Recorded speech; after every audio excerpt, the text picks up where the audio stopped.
Welcome to the Tennet Indigenous Wisdom Research Center.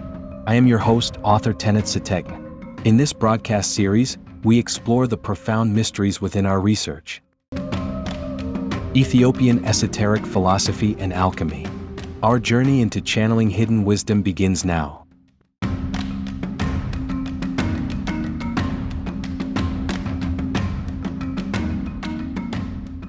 You know, there is absolutely nothing quite as chaotic or honestly quite as overwhelming as moving day. Oh yeah, it's the worst. It really is. Like, you spend all this time packing up your life and then the truck arrives and you just dump every single box, every piece of furniture straight into the living room of the new house. Just a giant mountain of cardboard. Exactly. You stand there looking at this massive pile and you think, well, it's all here, but it's certainly not a home yet. Right, because existence is just not the same thing as order. I mean, having all the pieces in one room doesn't mean you have a functional living space. Yeah, it's just stuff. Exactly. It's just a raw accumulation of stuff. It has potential, sure, but no actual purpose yet. And today, we're taking that exact mindset into this really massive cosmological narrative. Welcome to today's deep dive, by the way. I'm your host, and I'm here with our expert to explore something truly fascinating. I am very excited for this one. Yeah, so our mission today is to map out a highly specific, intricate narrative of how the heavenly realms were formed. And we're looking at a text that treats creation not as like a sudden spark of magic, but as a grueling logistical process. Which is such a unique perspective. It really is. So the grounding material for this deep dive comes from an audio source. It's titled Tennet Research Part 12 by Tennet Setegn from the Tennet Indigenous Wisdom Research Center. And we are also supplementing that with details from a book available on Amazon called Nigirte Fitretat. Right, which translates to the tribes or journeys of creatures. Yeah, and it's a remarkably intricate framework. Yeah. But to set the proper context for you, the listener, the events we're exploring today, they don't happen at the absolute beginning of time. Oh, right. We're sort of dropping in media res, right? We are actually dropping right into the middle of the story. Prior to this, 10 great creatures have already been brought into existence. So all the raw materials are there, the boxes are in the house. Exactly. What we're focusing on today is what happens next. It's this highly structured, step-by-step sequence of 8 scenes, or as the source calls them, Transient. Gradient. Right. And these scenes take those raw materials and actively organize the heavenly realms. Which brings us right back to that moving day analogy, because the text makes a very deliberate distinction between two concepts, right? Kestet and Transient. Yes. So Kestet basically translates to manifestation or appearance. That's the dumping of all the boxes into the new house. Right, the matter and the entities, they've arrived. But Transient is the arrangement. It's the actual activity. It's taking the bed and actually building it in the bedroom. Yeah, taking the couch, putting it in the living room, figuring out where the TV goes. And that distinction is crucial. Yeah. I mean, it completely separates the mere existence of matter from the purpose of that matter. Because just because something exists doesn't mean it has a role yet. Exactly. Transient is the arduous, necessary process of establishing that function. I want to pause right there, actually, and maybe push back a little. Because that challenges almost everything we usually hear about creation myths. Oh, completely. Typically, you picture a single, instantaneous, divine moment, like, let there be light, and boom, everything is perfectly formed, it's fully functioning and complete. Right, it's just instantaneous magic. Yeah. Are you saying this framework treats the creation of the heavens as, like, manual labor, as an intense unpacking process that actually takes time and effort? It absolutely treats it as a process. And the philosophical implication there is profound. How so? Well, it suggests that order is not a default state of the universe. Nor is it just handed out freely. Order has to be built. It has to be arranged. That makes a lot of sense, actually. Right. Because if you just have a magical spark that instantly creates perfection, well, there's no journey. There's no evolution. There's no struggle. Exactly. This indigenous wisdom framework tells us that the heavenly realms had to undergo a highly structured, sequential effort to figure out how they were even going to operate. Okay, so the universe is a house full of unpacked boxes. How does the first arranging scene, the first phase of Transient, actually begin? Well, counterintuitively, the answer isn't a burst of light. No. No, the answer is that the lights go entirely out. Wow. Okay. Yeah, in scene 1, a space described as the one-day circle is entirely swallowed and covered by darkness. But wait, is this like a void where nothing exists? I want to be very clear here. It is not a void. It is a space where the existing matter is suddenly plunged into absolute pitch blackness. Oh, I see. It's like closing the curtain before the real show begins. Yes, exactly. The chaos of Kestet, all those unpacked boxes we talked about, is shrouded so the arrangement can start from a blank slate. But a pitch-black void filled with static matter doesn't arrange itself. No, it doesn't. To begin the actual tie-in, the universe needs something to work with, which is what happens in Scene 2. Right. Within this pitch blackness, entities begin to appear. The source calls them the Timri Hiwayan. The translation provided for that is the Union of Eve, or the Union of Life Tribes. And they're described as these egg-shaped entities that begin to flash with light, that gather together in the dark, shining like stars. But I really need you to explain that translation. Why the Union of Eve? It's a very evocative phrase. In this context, Eve shouldn't be strictly read as the historical or biblical figure in a garden. Okay, so not a literal person. Right. The term is being used to signify the ultimate mother of all living things. It's the pure seed of biological potential. So these egg-shaped entities, they basically represent the foundational units of life in the heavenly realm. Exactly. They are the raw, unhatched potential of absolutely everything that will eventually live and operate in the heavens. And the sheer volume of this potential is terrifyingly vast. It really is. To understand how many of these glowing egg-shaped entities are flashing in the darkness, the source gives us a mathematical analogy. And you, the listener, really need to try and wrap your head around the scale of this. It's mind-boggling. It is. Imagine every single raindrop that has ever fallen on Earth in the entire multi-billion-year history of the planet. Every monsoon, every drizzle. Every single one. Now add to that staggering number every single raindrop that will ever fall in the future until the end of time. Yeah. That combined number is how many of these entities are out there flashing in the dark. Think about what that analogy does to your perception of scale. It completely shatters it. Right. We are so used to dealing with small, intimate creation stories. Yeah.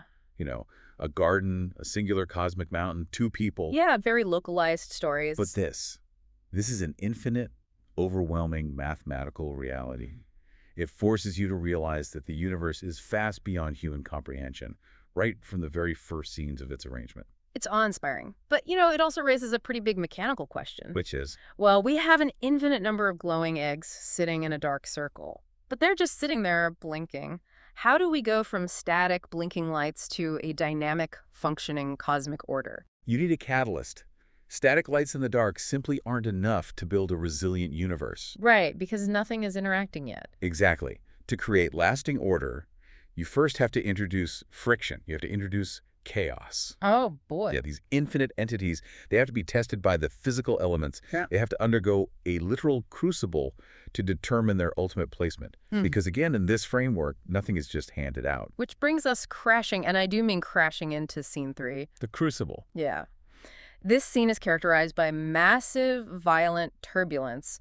The four elemental natures manifest, and they do not do it quietly. Not at all. First, fire appears. Then water arrives, and when that cosmic water hits that cosmic fire, it creates massive explosions. Followed immediately by wind. Yeah. And I mean, this isn't a gentle breeze. No, definitely not. This wind whips the water and the fire into a frenzy, creating an unimaginable turbulence that is far beyond any hurricane or storm we could ever conceptualize on Earth. It's hard to even picture. And finally, Earth meaning soil, or solid matter, arrives right in the center of where all this shaking and exploding is occurring. It is a complete, unmitigated, elemental cataclysm. And remember, those infinite, blinking, egg-shaped entities, they are trapped right in the middle of this blender. Just getting battered. The source says they are tested by these elements. And here is where the narrative completely flips our conventional understanding on its head. Yes, this is my favorite part. The entities that survive the fire, they become what we know as angels appointed over fire. Incredible. And the ones who withstand the crushing, explosive force of the water become angels of water. And the same goes for wind and earth. The source explicitly notes that these are the exact same angels that are referenced by religious thinkers today. Which is a brilliant subversion of how we typically view the spiritual hierarchy. Okay, I really need to stop and look at this because it blew my mind. Usually when we think of angels, we think of these pristine beings created perfectly formed. Wearing white robes, playing harps. Right. Possessing this inherent divine authority from the very first second they existed. But this source implies that angels are essentially the scarred survivors of a cosmic elemental boot camp. That is precisely what it implies. And the why behind it is what makes this indigenous wisdom so compelling to me. Why is that? In this framework, authority in the heavenly realm is a strict meritocracy of survival. An angel isn't given dominion over fire because it looks pretty or because it was arbitrarily chosen. It earned it. It has dominion over fire because it endured the ultimate violent manifestation of fire and did not break. It roots the spiritual realm in a very physical, visceral reality. Their authority is forged, not just magically granted. Exactly. But enduring this violent physical crucible doesn't just give these beings a title. Surviving the elements is actually the mechanism that triggers the next massive leap in their evolution. Right, because you can't have an entire universe of just eggs getting battered by the wind forever. The friction has to lead somewhere. It acts as an incubator. The sheer pressure of the wind, the extreme heat of the fire, the impact of the water, this elemental stress physically forces the union of life entities to mutate and evolve. They hatch. They do. They move from physical endurance to actual biology. Welcome to Scene 4, The Great Hatching. Because of that elemental pressure, life manifests in a biological sense. The tops of these egg shapes crack and open up like wings. And inside, they reveal faces that look distinctly human. And they begin to move. The source describes them clustering together, swarming around each other like gnats emerging from their holes after a heavy rainstorm. So the physical, static entities have now become mobile, biological, living beings. But movement isn't enough to create a structured heaven either, is it? No. A universe of buzzing gnats is just a different kind of chaos. To truly arrange the heavens, you need awareness. Which drops us into Scene 5, and I gotta say, this might be the most fascinating, relatable moment in this entire narrative. That really is. It's the descent of thought. Consciousness hits all these newly hatched beings at once. The source compares it to a person waking up from a deep coma with profound amnesia. They suddenly look around, completely bewildered, and start asking the big questions. Yeah, like, who are we? Where did we come from? Who brought us here? What is our end? It is the sudden, jarring birth of philosophy. Mm-hmm. And what I find so compelling here is the realism of it. How do you mean? Well, when faced with a massive existential void, these newly awakened beings do not all sing in perfect unison. They don't magically possess the answers. They have to try and figure it out. And in doing so, they immediately fracture. It's like a cosmic college dorm room at 2 a.m. You have this newly birthed species, and instantly this crisis of consciousness splits them into 4 distinct philosophical factions. Or schools of thought, yeah. Let's walk through them, because they are incredibly recognizable. First, you have the Ansarawi, which is the relativistic or empirical faction. Their conclusion to waking up in the universe is basically, we looked up, we looked down, we saw no one else around us, therefore, we are the only ones. That is the purest form of materialism, or strict empiricism. If I can't see it, it's not real. Exactly. They are relying entirely on the mechanism of their own immediate senses. They only believe in what they can directly observe within their immediate vicinity. So no creator. If they can't see a creator or another realm, then logically, to them, there is no creator and no other realm. It's a highly grounded, but ultimately limited vantage point. But then you have the second group aggressively pushing back against them, the Temsalatawi, the symbolic or hypothetical faction. The theorists. Yeah, they step in and say, hold on, what about the realms we haven't reached yet? Just because we can't see them doesn't mean they don't exist. Maybe there is another world out there or someone who brought us here that is currently beyond our line of sight. These are the abstract thinkers. What they are doing is recognizing the limits of their own perception. By acknowledging that they don't know everything, they leave room for the unknown. They are open to the possibility of a greater overarching structure that governs their reality, even if they can't physically measure it yet. Then the third faction enters the debate, the Gignatawi, which translates to the discovery-based or pragmatic thinkers. This one is fascinating. It is. They basically tell the empiricists and the theorists, look, truth changes daily based on new information. Yesterday we thought one thing, today we think another. Our reality is conditional. It is genuinely staggering to see that concept in this text, because what you are describing is the foundational logic of the modern scientific method. Yeah, centuries ahead of its time. It's a highly pragmatic view that absolutely refuses to lock into a rigid dogma. The Gignatawi understand that their awareness is a moving target. They don't claim to have the absolute truth. Exactly. They claim that their truth is only as good as the data they discover tomorrow. It's brilliant. But then you have the fourth group, The Minabawi. The imaginative, or frankly the oblivious faction. The source says they didn't ask the big questions. They didn't even hear the fierce debate happening between the other three groups. They were just tuned out. Right, they were physically present in the heavens, but they were entirely lost in their own imaginations, daydreams, and inner worlds. It's a stunningly accurate taxonomy of conscious thought, don't you think? It really is. I mean, in the face of existential dread, you have the empiricist who trusts only what they see, the theorist who dreams of what's beyond, the pragmatist who adapts to new data, and the daydreamer who simply tunes it all out as a coping mechanism. I love how human that feels. But it presents a massive logistical problem for the universe. It really does. Because the goal of Tennet is to arrange the heavens, to establish order.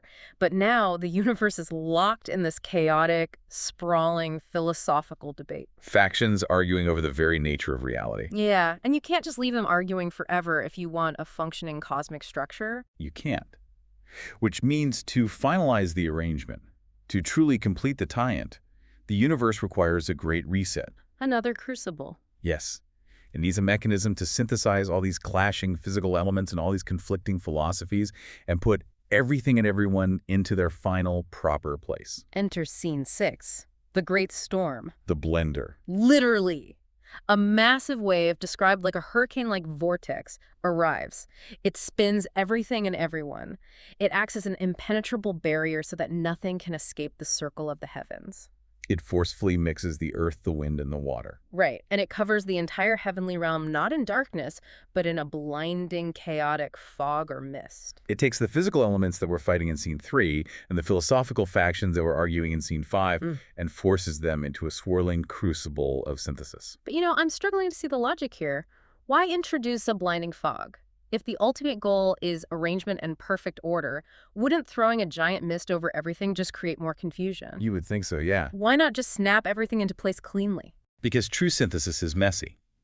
The fog in scene 6 isn't a lack of light like we saw in scene 1. It's an overload of it. Oh, interesting. Think about the friction of billions of entities, 4 clashing elements, and 4 radically different philosophies being forced together all at once. The mist is a byproduct of that extreme cosmic friction. Like heat rising off asphalt. Yes. It's the blinding heat of all those pieces finally being fused together. Yeah. You can't get to the final stable order without going through that chaotic blending process first. Okay, that makes sense. It's like shaking up a snow globe as violently as you can. For a terrifying moment, you can't see anything but a chaotic blur of white. But eventually, the snow has to settle. And that settling is scene 7. The wave ends. The vortex stops spinning. The fog finally clears. It does. And ultimate stability returns to the heavenly realms. And as the mist fades, the final structure of the heavens is revealed for the first time. The 12 heavenly houses, or the Beit Samayat. So the unpacked boxes have all finally been put away. But what actually is a heavenly house in this framework? Are we talking about literal mansions floating in the sky? No, not literal mansions. In this context, a house is a functional domain. It is a structural pillar of reality. Okay, like a zone of governance? Exactly. Yeah. Think of them as immense organizational zones of cosmic governance. The beings that survived the elements and awoke to consciousness are now finally sorted into these 12 distinct jurisdictions. Wow. The raw potential has been categorized and given specific purpose. The arrangement is fundamentally complete. Which flows seamlessly into the final step, scene 8. This is really a transitional scene that caps off this entire cosmological process. The center point. Yeah, in the very center of these newly established 12 heavenly houses, a throne appears. It radiates a massive great light, and it is perfectly surrounded by the 4 elements: fire, water, wind, and earth. But they are no longer exploding and at war with each other. Right, they are perfectly balanced. The chaotic storm has become a structured engine. The heavens are officially arranged, completing this massive, multi-step process of Tennet. Which prepares the overarching narrative to eventually move on to the earthly realm in future texts. It completely reframes how we think about creation, honestly. It really is an incredible journey. Just think about the sheer distance we cover today. A long way from unpacked boxes. We started with countless glowing eggs, as numerous as every raindrop in history, just sitting in pitch darkness. Then they were subjected to a brutal elemental survival course, earning their right to be angels. The friction of that survival forced them to hatch and wake up. Yeah. They experienced a massive, fractious philosophical awakening, and finally they were blended together by a cosmic storm to establish the 12 domains of the heavens. It's a powerful reminder that in this framework, the universe didn't just wake up knowing what it was or how it was supposed to function. It had to figure it out through trial, error, and intense effort. It's like we do. Exactly, just like we do. And speaking of figuring it out, I want to leave you, the listener, with a final thought to mull over as you go about your day. A little homework. Yeah, exactly. Think back to scene 5. Think about that moment of cosmic amnesia, that sudden waking up to the vastness of the universe and the 4 philosophies that emerged from it. When you are faced with the great unknowns in your own life, when the path forward isn't clear, or when you are suddenly hit with a profound shift in your reality, which cosmic faction do you default to? Are you the empiricist looking only at what is immediately in front of you and saying, this is all there is, I only trust what I can see? Or are you the theorist, looking up at the sky and wondering what beautiful unseen realms and possibilities might be out there? Are you the pragmatist, adapting your truth day by day as new facts and data emerge? Or are you the daydreamer, comfortably oblivious to the chaos around you, lost in your own brilliant imagination? Because ultimately, every time you move into a new phase of your life, every time you stare at that mountain of unpacked boxes in a new living room, you aren't just putting away furniture. You are participating in your own little act of Tennet. You are arranging the chaos into purpose. Thank you for taking this deep dive into the sources with us today. We'll see you next time.